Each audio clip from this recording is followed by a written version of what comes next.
That minute of calm, that moment of relaxation, is about to get much more expensive in the United States. New tariffs imposed on coffee from Brazil have been announced by President Trump. I do believe that the U.S. does need to manufacture more goods.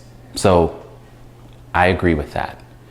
The policy on tariffs to help to encourage that, to restrict and make it more expensive to not manufacture goods that should be manufactured here, I do agree. However, coffee is not one of those things. The 50% hike hits an industry already struggling with prices rising because of weather-related shortages. Many companies source their coffee in Brazil, not just the big chains, but smaller places like John Kinnairds in California.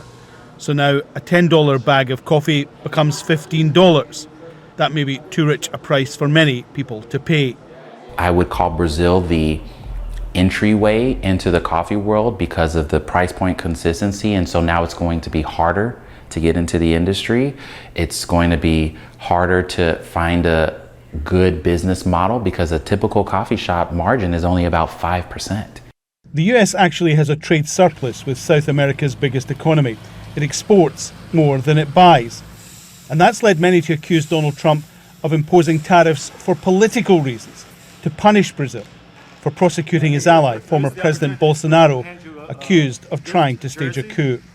They come with a request from Lula that's not commercial, it's political, and a request that is undoable for the executive branch in Brazil to intervene in a judiciary process that's investigating and now prosecuting former President Jair Bolsonaro. That's unusual. The other thing is that Brazil has a deficit, a trade deficit with the United States, which also makes the commercial argument less strong.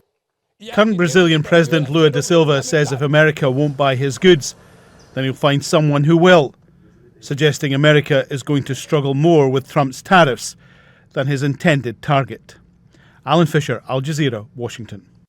Don't miss out. Get the full picture. Subscribe to Al Jazeera for reliable news, expert insight. Like, share, stay ahead.